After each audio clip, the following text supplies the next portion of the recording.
আসসালামু আলাইকুম সম্মানিত দর্শক শ্রোতা। আমি এই মুহূর্তে রয়েছি বগুড়া জেলার অত্যন্ত একটি প্রত্নতাত্ত্বিক স্থান বা ঐতিহ্যবাহী প্রাচীনতম একটি স্থানে রয়েছি।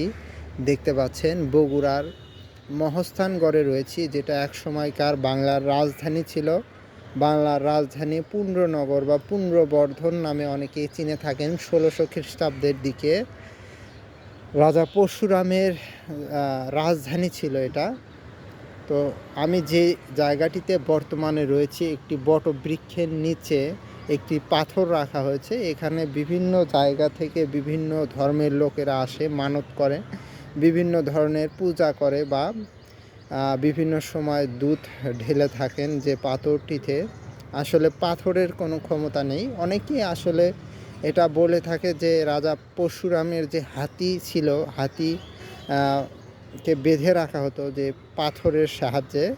সেই পাথরটা আবার অনেকেই বিশ্বাস করেন এই পাথরটার নিচে নাকি পুরো পৃথিবীর ১.৫ দিনের খোরাক বা খাদ্য মজুত আছে। অনেকেই এটা বিশ্বাস করে। বিভিন্ন প্রাচীন জায়গাগুলোর মধ্যে একটি ঐতিহ্যবাহী অন্যতম একটি জায়গা, যেটা দেখতে পাচ্ছেন এমন একটি উঁচু জায়গাতে অবস্থান।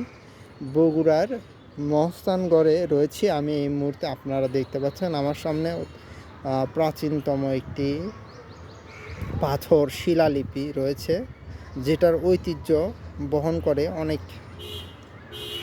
সম্মানিত দর্শক শ্রোতা, এতক্ষণ ধরে আমাদের সাথে এই ভিডিওটি দেখার জন্য সবাইকে আন্তরিকভাবে ধন্যবাদ জানিয়ে আজকের ভিডিওটি এখানে শেষ করছি। সেই সাথে যারা পেজে নতুন আছেন এবং ইউটিউব চ্যানেলে নতুন আছেন, অবশ্যই সাবস্ক্রাইব করে এবং ফলো করে পাশে থাকবেন। ধন্যবাদ।